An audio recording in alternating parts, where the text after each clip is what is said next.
So, good afternoon, friends. It's a big pleasure to be here at JIS. It's also my hometown, Kolkata, so it's a special pleasure to be here to see all of you. So, the reason I wanted to give this talk is because this is actually something that is important to understand. Now, in recent years, you may have seen that there has been a lot of debate about the nature of our nationhood. And goes to the crux of what that you are seeing around you. See, as we speak, India is the world's third largest economy. We are the world's fastest growing economy. In the next 18 months alone, we are likely to go first past Germany and then past Japan to become the world's third largest economy. So we are now the fifth largest economy. Within 3 years, we will be the world's third largest economy. Now, this is, of course, much debated in the newspapers, so not telling you anything really new. But the important part here is that you realize that we are not just building an economy. We are actually rebuilding a civilization. And it is very important that all of you understand what we are trying to do, because we are actually trying to build a civilizational nation that has been in decline for thousands of years, but is now, after a long, long time, trying to regain its place and rightful place in the world. But in order to understand this, you need to first understand what on earth it is that this nation is all about. So what I'm going to do in the next 45 minutes or so is to show you what is Bharat, that is India. Where did this name come from? Who are we as a people? What is the basis of our understanding of ourselves as a people? So let us get going at all. So the question is, why are we having to bother to do this here in the year 2024? Why do we need to even make the case that we are a people? And the reason for that is that, unfortunately, a lot of our intellectual space still is infected with a colonial era idea that somehow India is just a random geography, that we are just a collection of disparate states, and that we are actually not a people at all or a nation at all. And this happens because during the colonial period, you had repeated denials of us as being a civilization. So you, for example, had John Strachey, the Viceroy of India in 1872, who says that first and most essential thing to learn about India is that there is not and never was an India. Similarly, you have Winston Churchill, who says, India is a geographical term. It's no more united a nation than the equator. So the point is, there has been a long effort to deny the fact that we are a civilization and a nation. And it's obvious that there is obviously a lot of disagreement with it. The dogs, for example, don't seem to agree with me. But the fact is that there is a need to tell every generation the story of what makes us a people. So let's go back to the very beginning. So where does the word Bharata come from? And the earliest mention of the word Bharata comes from the Rig Veda, which is a text, as you know, which is about from the Bronze Age. There's a debate about how old it is. It's at least 4,000 years old. My sense it is about 6,000 years old text. And this text mentions a tribe in Haryana called the Bharata or Trutsu tribe. It had two names, the Bharata tribe and the Trutsu tribe. And it's a tribe which lived along a river called the Saraswati. Now this river does not exist anymore. It dried up a long time ago. But at that time there was this river called the Saraswati. And this river is the most important thing that is there in the Rig Veda. The Rig Veda keeps talking about the Saraswati river. Long after it has dried up, we still remember this river as the goddess of knowledge, because our civilization started on its banks. And in fact, on Saraswati Puja, even today, when you do Saraswati Puja, you'll remember at the end of it you say, Bhagwati Bharati Devi Namaste. It's a memory of the Bharata tribe that lived along the banks of the Saraswati river, and that is why the river itself was called Bharati. And it's mentioned numerous times. It's called the mother of rivers. It's mentioned 72 times in the Rig Veda. In fact, it's mentioned much more than any other river, whether the Ganga or any other river. So, the question is, where was this river? Because after all, this river does not exist today. And very often, colonial historians and others as well, Marxist historians, for example, keep saying that this is actually a mythical river, that this river never existed. But the Rig Veda itself tells us where it is. It's not in Central Asia.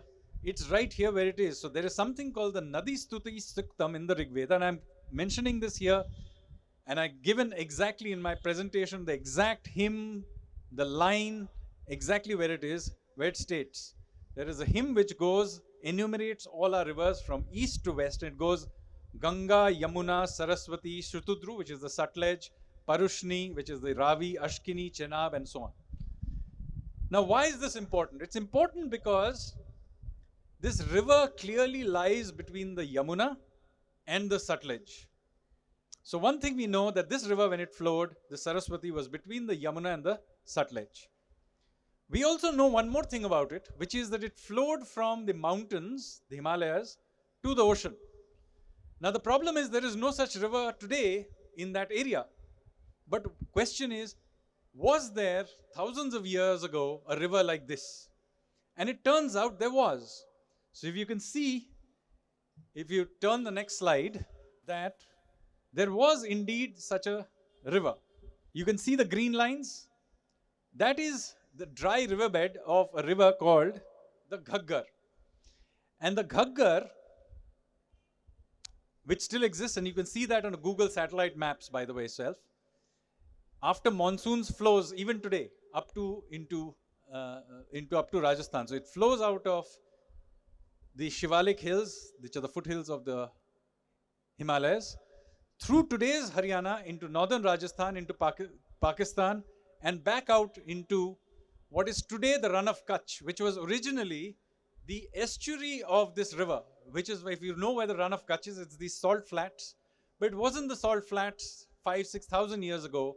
5,000-6,000 years ago, the Run of Kutch looked like the Sundarbans. And this whole area was wet.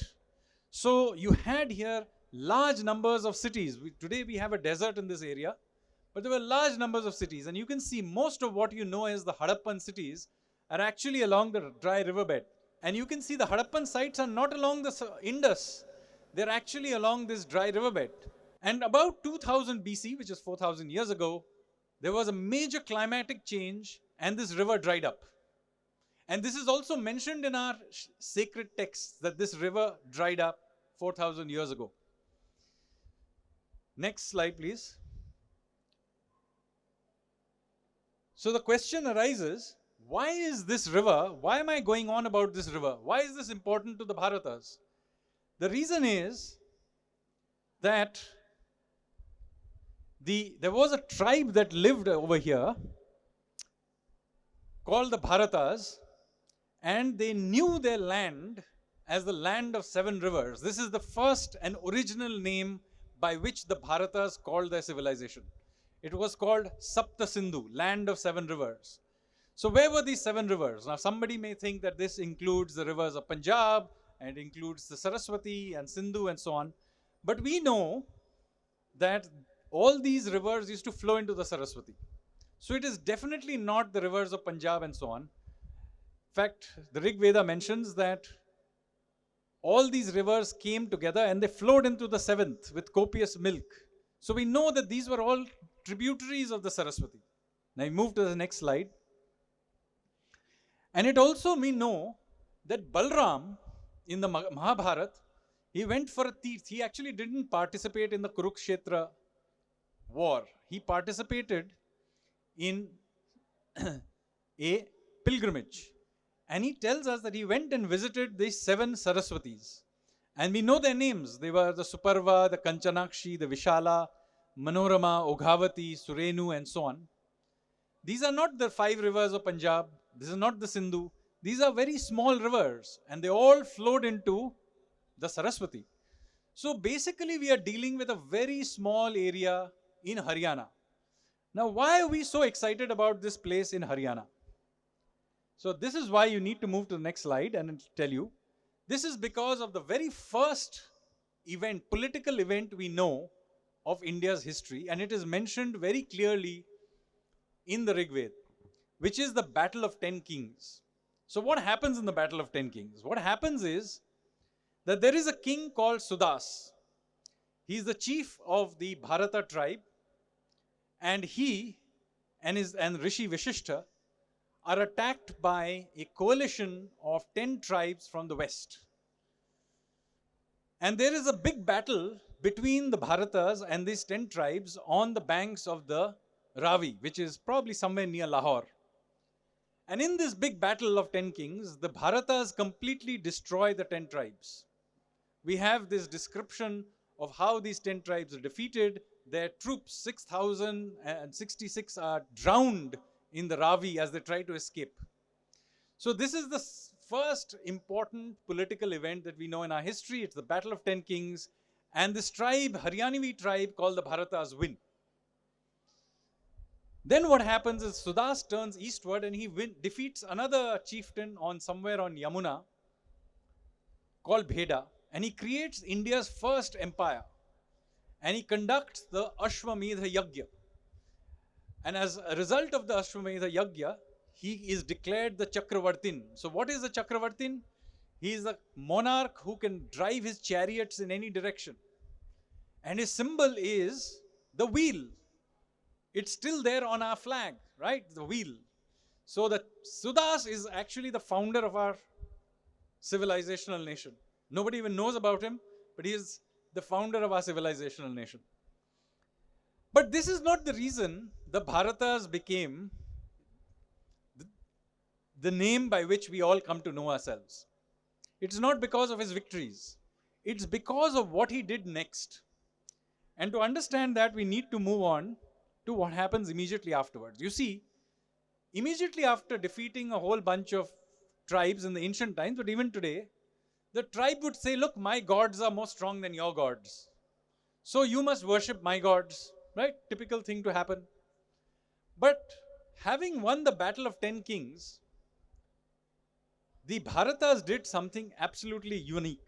So what they did is, instead of imposing their gods on everybody else, what the Bharatas did is they called all the rishis and wise people of all the tribes. And they asked all these tribes to sit together, and they compiled all their ideas, all their thoughts. All their rishis were brought together, and what they did is they compiled all of this into a compilation that we know today as the Vedas. So the Vedas are not the thoughts of the Bharatas alone.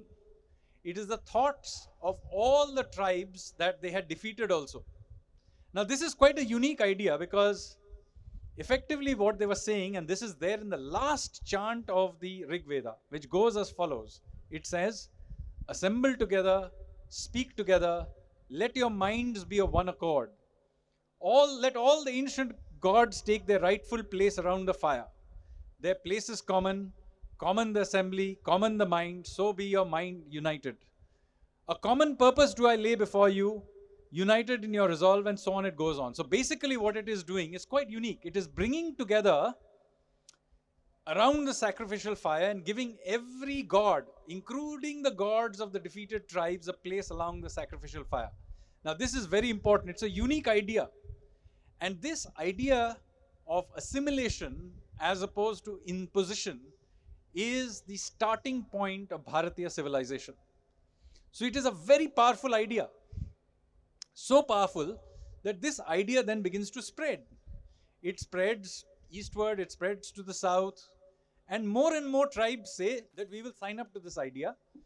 And the Bharata says, okay, your gods too have a place around the sacrificial fire.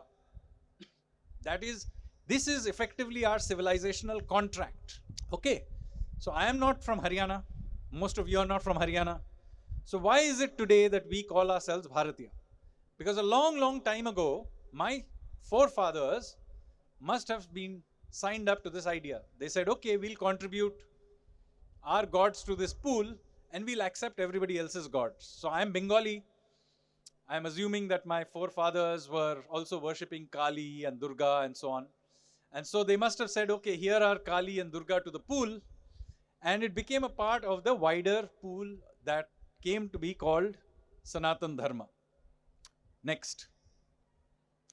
Now, as the idea spreads, look at what happens. Remember, the original idea of Sapta Sindhu only relates to those 7 tributaries of the Saraswati in Haryana. So, very small bunch of people. Now, this idea begins to spread. So, by the Puranic period, when you talk about the Sapta Sindhu, you're talking about rivers across India. So, there is a very famous chant which goes somewhat like this. Many of you may even know it. And it is very routinely chanted before any Havan, Yagya, etc. when you do a ritual bath, which goes Gange cha Yamune chaiva Godavari Saraswati Narmade Sindhu Kaveri Jalasmin Sandanim Kuru. Basically it says Ganga, Yamuna, Godavari, O Saraswati, Narmada, Sindhu, Kaveri rivers, may all your waters come together to cleanse me. So effectively, the idea of Sapta Sindhu, the land of 7 rivers, you can see, has now spread to cover and all of India. This is how India as we know came to. So the name of Sapta Sindhu came to be across India. And of course, the Sapta Sindhu was the heartland, homeland of the Bharatas. So we all came to call ourselves the Bharatas. This is the origin of the name Bharata. Now, notice what happens if we move to the next slide. What happens by the Puranic period? But remember, by this point, thousands of years have passed since the original Rig Vedic period. The Rig Vedas were maybe 6,000 years ago, that's 4,000 BC. Now we have come to 500 BC, so 2,500 years later. And look at how, by this point, the word Bharata, what does it mean? So here I'm quoting from the Brahma Purana. And it says, the Varsha, which is the land, that is north of the ocean and south of the Himalayas, that is known by the name of Bharata, and there the people are known as Bharati.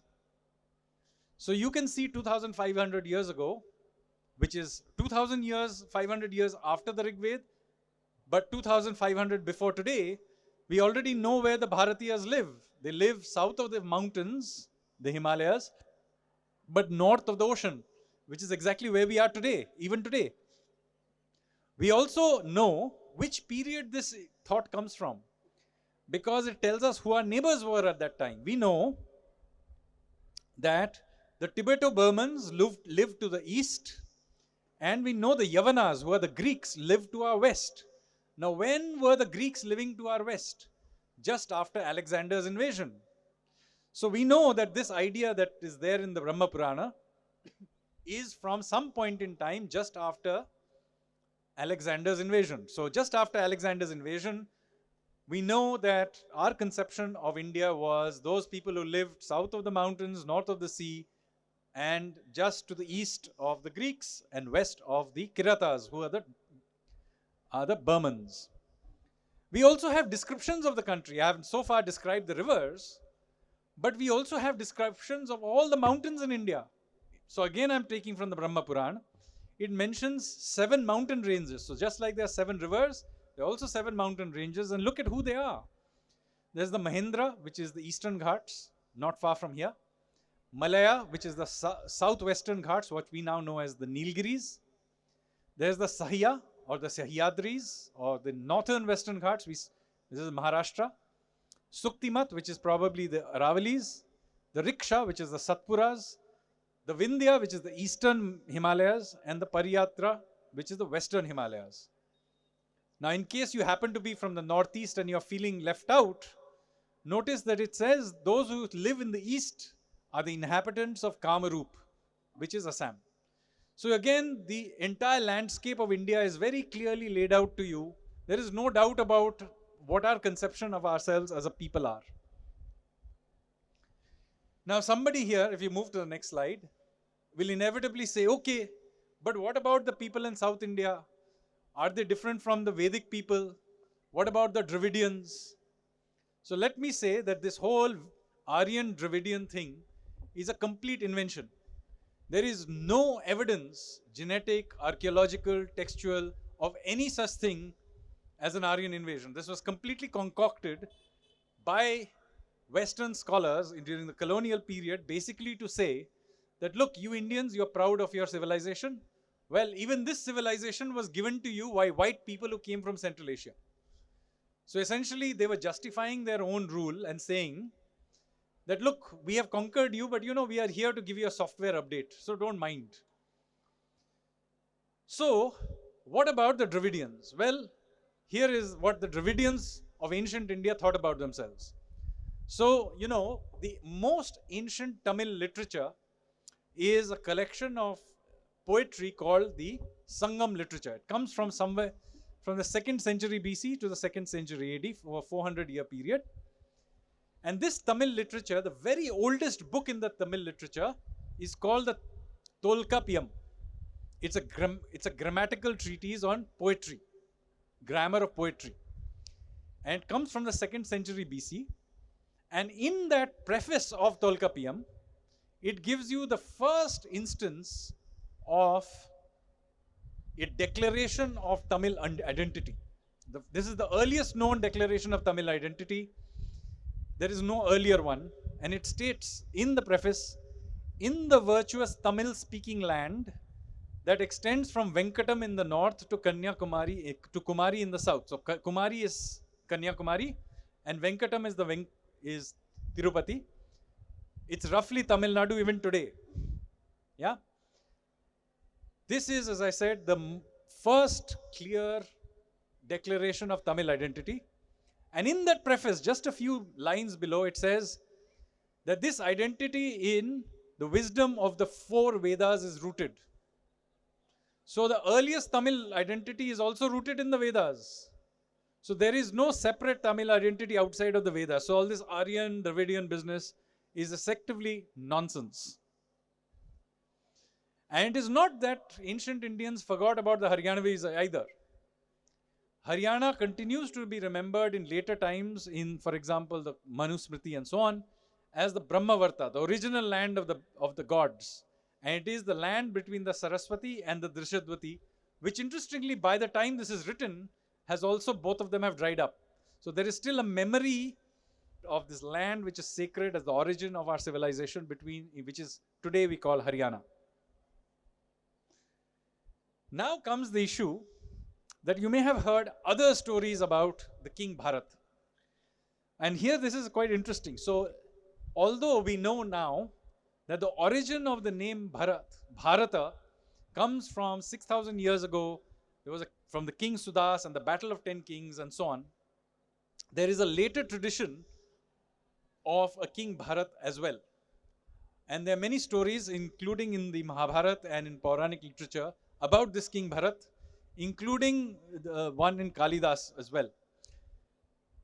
But the King Bharat, after which Bharatvarsha is supposed to be in this later tradition named, is not the son, as is mistaken very often, who is the son of Shakuntala and Dushyant, but in fact the grandson of a king called Nabhi and the son of another king called Rishabh. Now this is interesting because Rishabh was, by the way, the founder of the Jain tradition. Now what happens is that King Bharat, just like Sudas, carries out huge amounts of conquests, and then having done all these conquests, he then conducts the Rajasuya and Ashwamedha Yajna and declares himself the Chakravartin. Again, the emperor who can drive his chariot in every direction and whose symbol is the wheel. Now, this Bharat and the earlier Sudas Bharat, how they are linked is a matter of debate. We don't actually know. So it is possible that there was a second Bharat, King Bharat, after whom also Bharatvarsha is named. It is possible that many thousands of years later, Sudas was remembered as King Bharat, because remember, very often we remember kings by the name of the tribes where they remember of who they were kings. So for example, very often even in the Mahabharata, you call the princes as just Kuru. or Bharata, or even more recently you'll call the king of Udaipur just Udaipur. So it's quite possible that the king of the Bharatas was known as Bharat. We don't know the exact reason, but what we know is that the symbol of the Chakravartin, which is the wheel, then becomes the symbol of royalty in India. And it is there later on in the Mauryans, they have it in their lion uh, capital. And it continues to today, as you know, in our national flag. Next. Now comes the issue of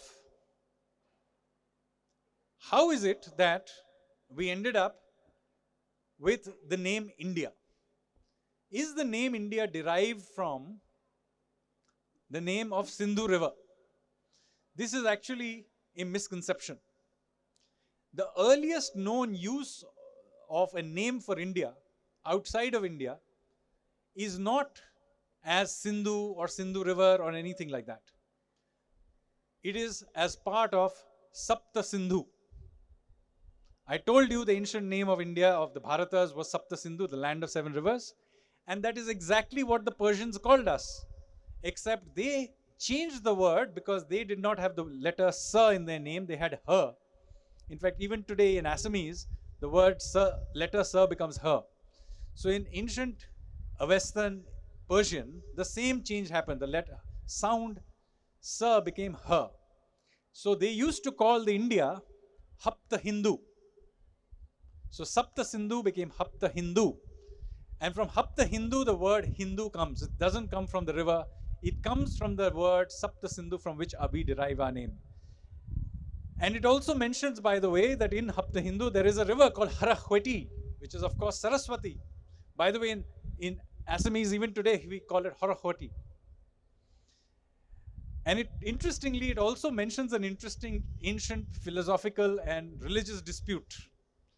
Because in ancient Vedic literature, it is not clear that the Devas are good and the Asuras are bad. They are actually both two different sets of deities who are in some tension with each other, a bit of like yin and yang in Chinese philosophy. And so what happens is you have the Devas and the Asuras both worshipped in the original Vedic literature. So for example, the god Varuna, Rudra, these are actually all Asuras. And they are worshipped just like the Devas are worshipped, like Indra is worshipped. But in later times, there is obviously some conflict. And so what happens in India is the Devas come out looking good and the Asuras have got some negative connotation that happens by later literature. But the exact opposite happens in Iran. So in Iran, the Devas begin to be seen as evil. And their god, the great god, is known as Ahura Mazda or the Asura Mazda. And so even today, the Zoroastrians, who are the remnants of ancient Iranians, still worship Ahura Mazda. That is their great god. But he is actually an Asura. Anyway, we'll now move into the foreign descriptions of India after the ancient period.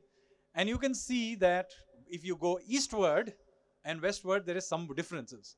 So I told you that the word for, if you went west from India, the word became Hindu from Sapta Sindhu. Now Hindu became Indu or Indoi or Indica among the Greeks, and that's why we get the name India. It's a very ancient name. Not as ancient as the name Bharata, but it's a very ancient name. And if you went eastward, the word went from Sindhu to Yandu, Tiangzu. These are the names that the Chinese had for us. Eventually, it became Shinto. And in fact, the Japanese have two religions. One is Buddhism, the other is Shintoism. And Shintoism is derived directly from Hinduism. The same word is just that they pronounce Hindu as Shinto. It's the same word. So the word Sapta Sindhu is clearly important. And much later, medieval Arabs call us Al-Hind. And you have Al-Biruni and others writing books about Al-Hind. But what is important that throughout this period, people realize that they're all separate kingdoms, but these people are a civilization. There's something uniting these people. And this is not debated by any of these people. The Greeks accept that there may be many kingdoms in India, but they have a civilizational nationhood, a civilization sense of themselves. This is also something that Al-Biruni writes 1,000 years ago. So the idea that we think of ourselves as a civilization is not new. If we now move into the next slide, this shows through in many, many things, even in medieval India. So I talked about very ancient India, then I talked about Puranic ancient India. Now I've come to medieval India. And in medieval India, you see, we continue to have this idea of Shakti Pithas. Now look at where all the Shakti Pithas are. There's a concentration in the east, Bengal and Assam and etc. There is obviously Shaktiism is very strongly practiced in this part of the country. I'm a Shakta myself. But you see, it's spread everywhere across India. It's not randomly spread. The southernmost Shakti Peeth is in Kanyakumari. The northernmost is in Pakistan-controlled Kashmir, in Sharda Peeth. The easternmost Shakti Peeth is where? It's in Tripura, Tripura Sinduri. In fact, the state of Tripura is named after it. And the westernmost is in Pakistan and Balochistan. It's Hinglaj Mata. So you can see, this is again, it's a landscape, the same Bharata landscape, south of the Himalayas, north of the ocean. And again, this idea of unity is still there. So what happens? What is the story of the Shakti Pitha? These are all the parts of the body of Mata Sati. So why are they scattered in this way? They're scattered in this way because of an interesting story. The story is that Sati was actually born as a human. And she had a father called Daksha, who was very, very unhappy that Sati married this somewhat wild god called Shiva. So Daksha decided to organize a great homa or a yagya. And in that yagya, he called all the gods, he called all the rishis, he called all the people. He also called Sati, but he did not call Shiva because he disapproved of his son-in-law. So Sati turned up and she saw that her husband had not been invited. But it was not just about his husband not being invited. Remember that contract that all the gods have a place around the fire? So this yagya had violated that contract that all the gods had a place around the fire. So in that sense, this yagya was actually already been violated. It was no longer a valid yagya. So what she does is she violates the fire and jumps into the Havan Kund and sacrifices the Havan and therefore destroys it and dies as a result. She burns to death. And then Shiva hears about this and is absolutely angry and furious about this. So he arrives at the scene, lifts her body and says that he's going to destroy the world.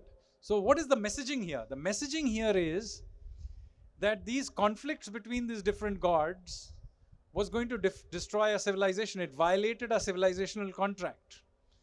So it was going to lead to great destruction. So Shiva threatens to destroy the world, and Vishnu, realizing this, cuts up her body and scatters it across the landscape of India. And literally in her own body, she unites the whole country back. So this is again, in a sense, just like with the last contract of the Rig Vedic chant, this is a uniting of the sacred landscape of Bharata. Okay? This same contract, by the way, is again reiterated in many, many stories. You'll see many, many stories in India is about devotees of one god refusing to worship another god. This happens, by the way, for Holi also. Holika is all about a Shaivite not allowing his son to worship Vishnu. And that also leads to a bad outcome. And we worship Holi in the evening before Holi. There's Holika Dahan. This is also about the same idea, that all the gods have a place around the fire. So this is our civilizational contract. Now move to the next slide, please.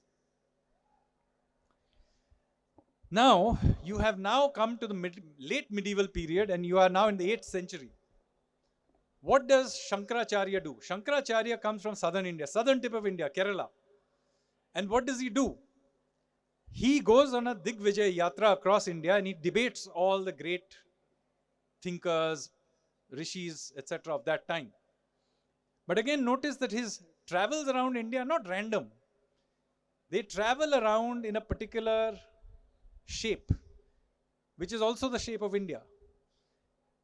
And then he also sets up 4 mutts. These mutts are not random. One is in the north, it's in Badrinath. One is in the west, it's in Dwarka. One is in the east, it's in Puri. And one is in the south, Sringeri. Notice 4 cardinal places. What is it doing? Again, the same idea of uniting this national space. Over and over again, the same idea is being reiterated. Now, I want to say that now we are in the modern period, 1801. Okay? So the British told us that we had no sense of nationhood. Well, this is a declaration from Trichy in southern India by a rebel called Maradu Pandian, who had rebelled against the British. Remember, one of the first places the British conquered was in Bengal, but the other place they conquered was southern India from Madras Presidency. And there was also, just like we had a sannyasi rebellion here, they had the rebellion of the polygars. And during the rebellion, the uprising, the polygars against the East India Company, their chief, Maradu Pandian, made a declaration in Trichy in 1801. Now, it is very important to read what it says. It says, to the castes and the people, the Brahmins, the Kshatriyas, the Vaisyas, the Shudras, and the Musalmans. This is interesting, but because by this point, the Muslims were considered a part of the civilization, that in the Jambu subcontinent of Jambu Dweep is another name for Bharata, this notice is given. So it is important, this notice that the declaration of freedom that Maradu Pandian makes, he doesn't say we are making this for Trichy. He doesn't say this is for the Tamils and the Dravidians. He says it, this is for Jambu Dweepa. This is for all of India, the subcontinent. And he says we are declaring freedom from these invading East India Company people. So it is very important that again, this ancient idea that was alive in the medieval period is again clearly there in 1801 with Maradu Pandian. And when Vivekananda goes on this trip around India, again notice he's not doing a random landscape. He's not moving around randomly wherever he wants. This is a trip that he's doing in a particular pattern. And you can see he starts in, of course, right here, Dakshineshwar. And he goes to northern India, then he goes to western India, and then he goes down all the way to southern India, to the southern tip. He goes all the way to Kanyakumari, and then on a rock out at sea, he meditates. There's still a rock temple there, if you go there in southern tip of India in Kanyakumari. So he's going to a specific place. And look at the landscape. Again, it's a very specific landscape that he's traversing in a specific way. This is again 1890 to 92. So this is a reiteration again of our sense of nationhood. So now that I've given you a very long history of this, what am I trying to say? The point I'm making is, you will see intellectuals, sometimes political leaders make statements like, there is no such thing as India, it's just a collection of states. It's not a collection of states. We have always had from a very ancient time a very strong sense of being a people. This doesn't mean that we are not evolving or that somehow we are pure. Throughout these thousands of years, we have, through invasion, through trade, through internet, we have imbibed lots of new ideas along the way. These ideas have evolved, so our sense of nationhood has evolved. But this, and the borders of modern India may indeed be modern, but the idea of our civilization is certainly very, very old. So the point is, it's an old, evolving idea. It includes in it many completely modern things. For example, cricket is today a part of our civilization. The English language in which I'm talking to you is a part of our civilization today. Tomatoes and potatoes were brought to India by the Portuguese, but they are totally part of our cuisine today. That's perfectly fine.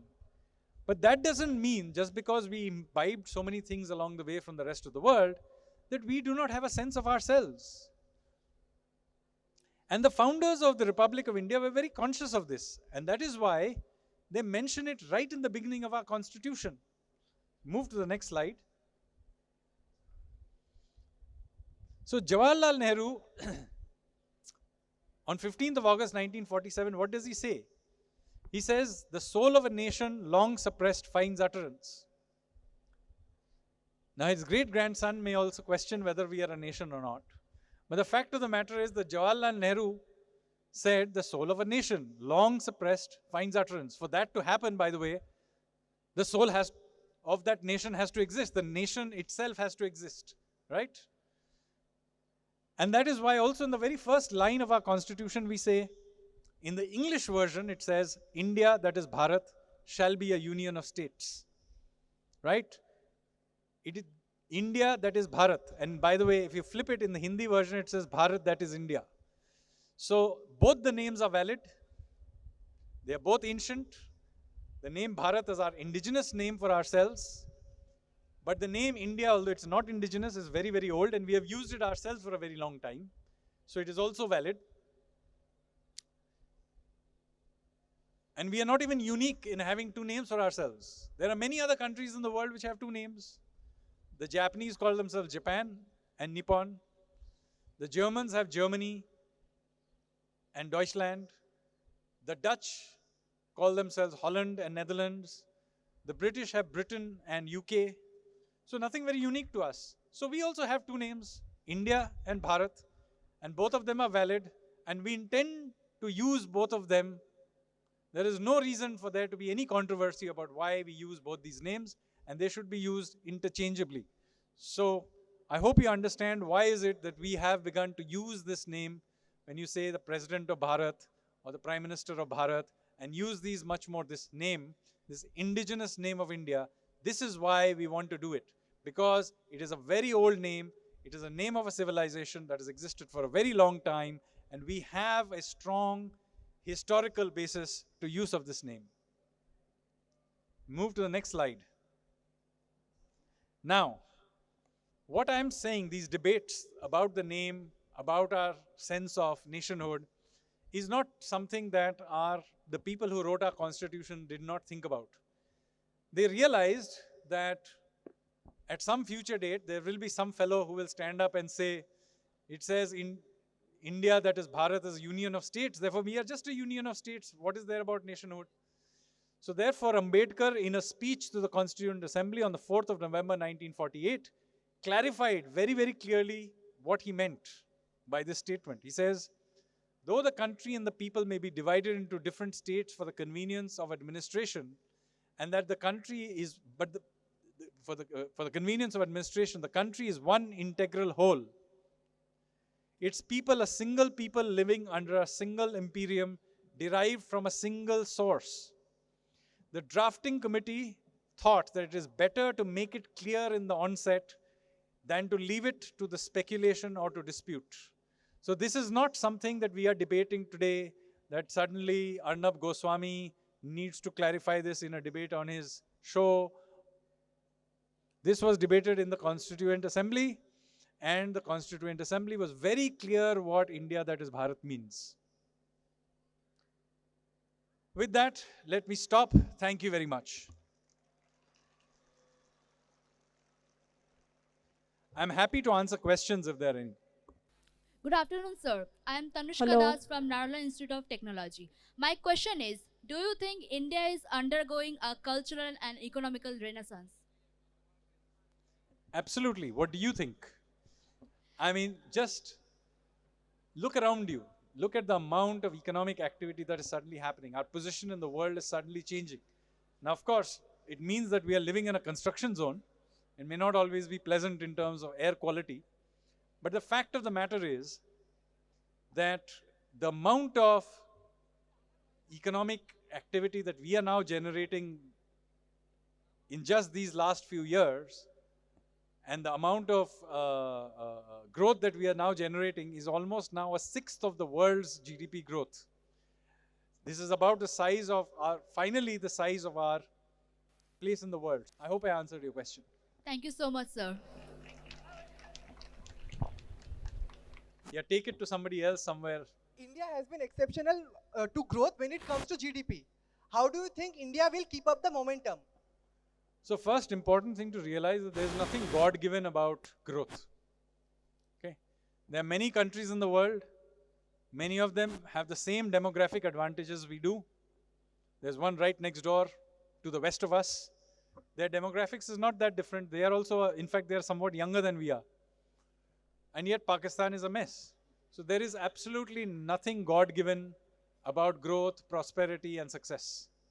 It is something that we have to make it happen.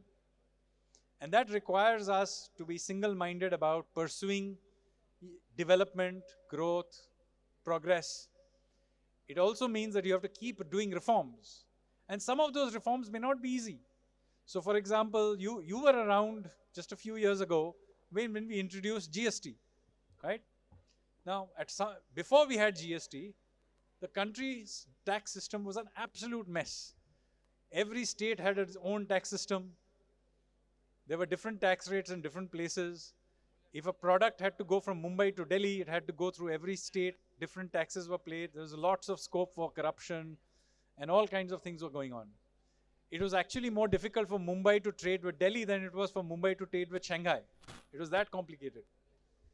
And we knew that at some point we had to change it to a GST system. Okay? But nobody would do it, because no matter whoever did it would have a really tough time doing it.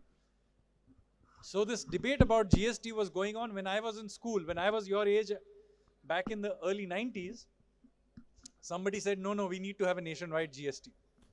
And yet it was only in 2017 that we finally did it. And let me tell you, when we did it, we knew that for the first 6 months there would be absolute chaos. And there was, because it's a completely new system. Many of the back-end stuff that we had created, we didn't know. When you're introducing 1.4 billion people suddenly have a new tax system, there's going to be chaos. No matter what we did, when we introduced it, there would be problems. And there was, but it requires a certain level of political will to be able to stand through that cycle and take those tough decisions, even when you know a lot of the times it will go wrong. So what has happened is that we are at a time where we have a political leadership, but also we have a population that is willing to take big leaps of change.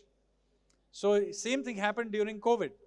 We took some very difficult decisions during COVID. Keeping 1.4 billion people stuck in a lockdown for months on end is not fun. I can assure you, as the person one of the people who had to manage the system during that time, it was no fun at all. And yet both the leadership, political leadership, and the population took it. So what I'm trying to say is that the path is difficult. It will require lots of difficult reforms, sacrifices, and your generation will have to do this. My generation is doing whatever it is doing today. Maybe for another 10 years, I'll be around to take care of that. After that, you will be having to take these decisions. So what is important is that we have a generation, young people, who are willing to go out there and take risks. Whether it's entrepreneurship or policy or whatever it is.